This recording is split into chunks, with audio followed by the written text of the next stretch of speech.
Hiccup Horrendous Haddock III did not win because he was the strongest warrior, he did not win because he had a bigger army, and he definitely did not win because his enemies were incompetent.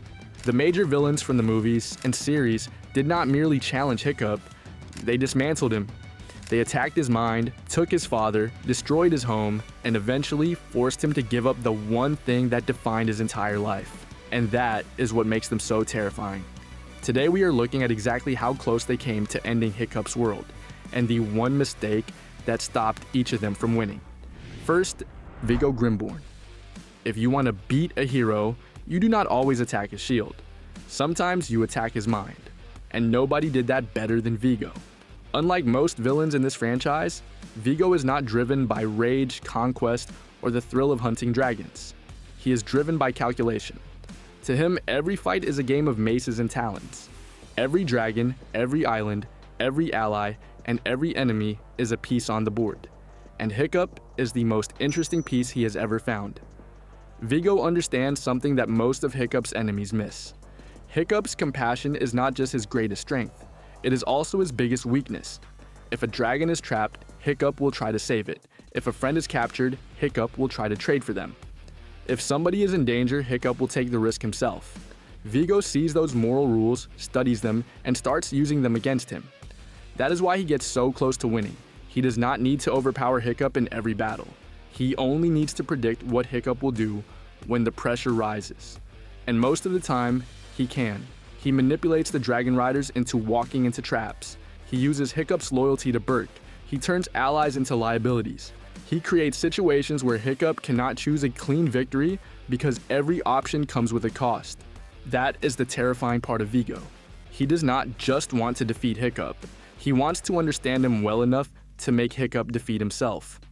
And for a while, it almost works. Viggo gets inside Hiccup's head.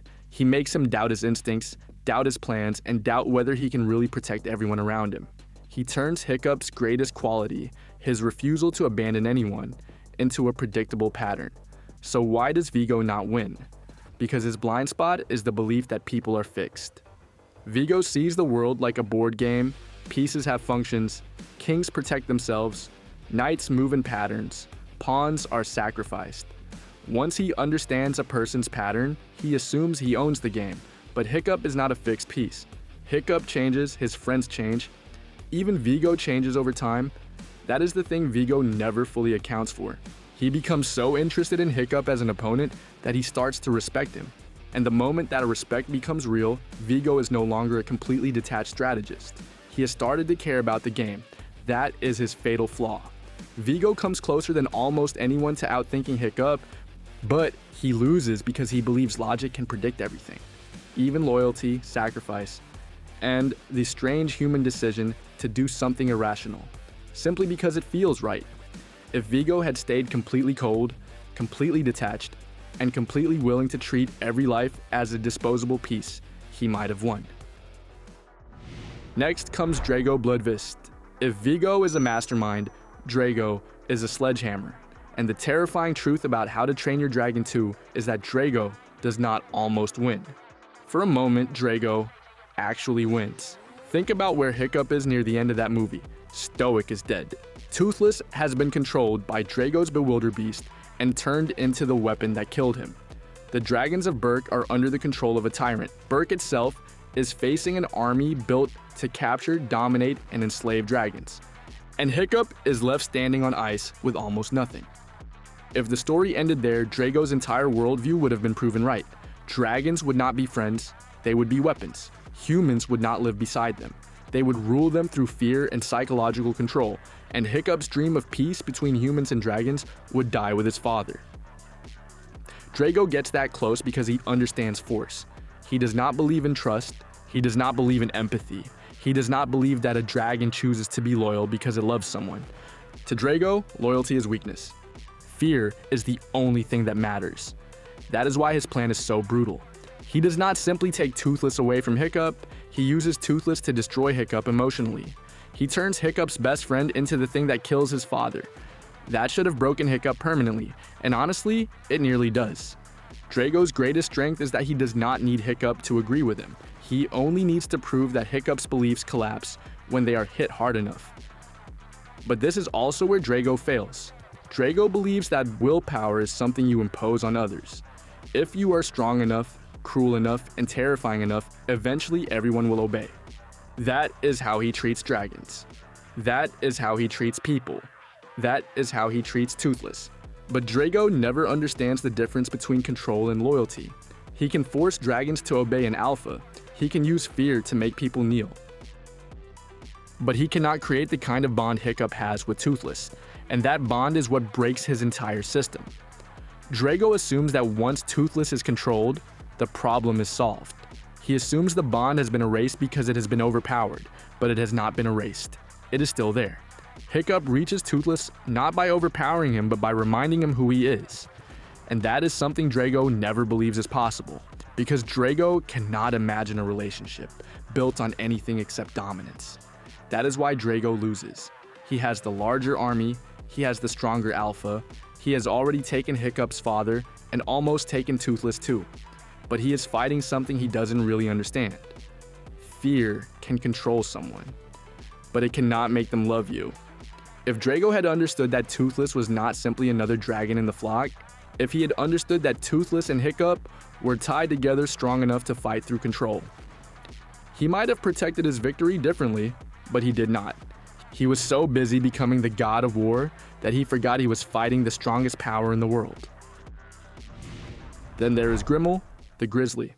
If Viggo is the mind and Drago is raw force, Grimmel is something worse. He is the annihilative intellect with an ego. Grimmel is intelligent, he is observant, he is calm under pressure, he understands dragons, understands Hiccup, and understands exactly how to turn both into weapons against each other. He does not need an army at first. He needs a crossbow, a few death grippers, and enough confidence to walk into Hiccup's home, sit down, pour tea, and act like the room already belongs to him. And the worst part is, he almost makes it true. Grimmel's plan is not simply to kill Toothless. His real plan is to prove that Hiccup's entire dream is a threat to mankind. Hiccup believes humans and dragons can live together peacefully. Grimmel sees dragons as pests, and believes that as long as dragons exist near humans, men must hunt them, cage them, poison them, and kill them. And by the end of the hidden world, Grimmel has pushed Hiccup into a corner so tight that Hiccup cannot truly hold on to his vision. Because the only way Hiccup can keep the dragons safe is to send them away. That is why Grimmel came closer than anyone else to winning. He is the only villain who permanently changes the world of the franchise. Viggo threatens Hiccup's confidence, Drago takes Hiccup's father, but Grimmel forces Hiccup to lose Toothless. Not through death, not through control, through separation. And that is much more painful because Hiccup has to choose it himself. In a way, Grimmel gets exactly what he wants. Dragons disappear from the human world. The bond between Berk and the dragons ends. Toothless, the last known Night Fury, leaves with the others. Grimmel cannot claim the kill, but he does make the dragons vanish. So why does he still lose? His blind spot is ego. Grimmel is so obsessed with being the man who killed the Night Furies that he stops seeing Toothless as a living creature and starts seeing him as the final trophy in his personal legend. He believes Hiccup's love for Toothless is a chain. He thinks Hiccup is too weak to let him go. And that is the exact mistake that destroys him. Grimmel understands possession, he understands hunting, he understands how to trap, poison, and manipulate. But he does not understand love. Real love. The kind of love that does not possess. The kind that lets the other one be free. Hiccup's final choice is not weakness. It is the one thing Grimmel can't understand or predict. Because Grimmel assumes every bond exists to be owned, controlled, or exploited. That is why Grimmel falls. Not because he was less intelligent than Hiccup, not because his plan was foolish, not because he was not dangerous enough. He loses because he believes that love makes Hiccup predictable. But love is exactly what makes Hiccup capable of doing the one thing Grimmel never expects. So these three villains did not lose because they were bad at being evil. They failed because each of them had one blind spot. Viggo could not accept that people can change. Drago could not understand that loyalty is stronger than fear. And Grimmel could not see that love is not always possession. But each still took something from Hiccup. And that is why they are great villains. Because villains are not memorable just because they are powerful. They are memorable when they come so close to winning that the hero never gets to go back to who he was before.